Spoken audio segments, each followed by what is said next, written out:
আজকে দই কাতলা রেসিপিটা সম্পূর্ণ ঘরোয়া উপায়ে আমি আপনাদের সাথে শেয়ার করছি এবং সহজ পদ্ধতিতে।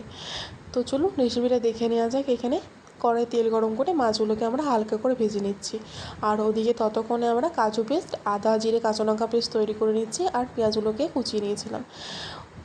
ওই একই তেলে একটু বেরেস্তা ভেজে নেবো, আর ওই একই তেলে বেরেস্তা ভাজা হয়ে গেলে আবার তেল গরম করে আমরা এদিকে গরম মশলা ফোড়ন দিয়ে পেঁয়াজ বাটাটাকে দিয়ে দিচ্ছি, আর পেঁয়াজটাকে একটু ভাজা হয়ে গেলে একটু ঘি দিয়ে দেবো। তারপর রসুন বাটাটাকে দিয়ে আদা জিরে পেস্টটা দিয়ে ভালো করে কষিয়ে নিয়ে একটু হলুদ দিয়ে একটু নুন স্বাদ মতো, আর টমেটোগুলোকে দিয়ে আর সামান্য চিনি দিয়ে ধনে গুঁড়ো দিয়ে আর এদিকে কাজু পেস্টটা দিয়ে ভালো করে কষিয়ে নেবো।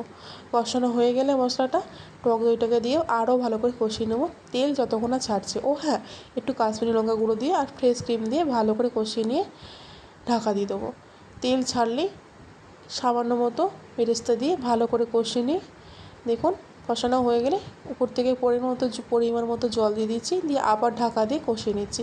মাছগুলোকে দিয়ে ভালো করে কষিয়ে নিয়ে এপিট ওপিট করে উল্টে পিল্টে ভালো করে কষিয়ে নেবো। আমরা ততক্ষণে ভালো করে উল্টে নেবো, আমরা হালকা করে উল্টাবো। উপর থেকে ঘি ছড়িয়ে আর ধনেপাতা কুচো ছড়িয়ে বেরেস্তা ছড়িয়ে কাঁচা লঙ্কা ছড়িয়ে ব্যাস আমার ঢাকা দিয়ে রেডি হয়ে যাবে গরম গরম দই কাতলা। তো চলুন টাটা।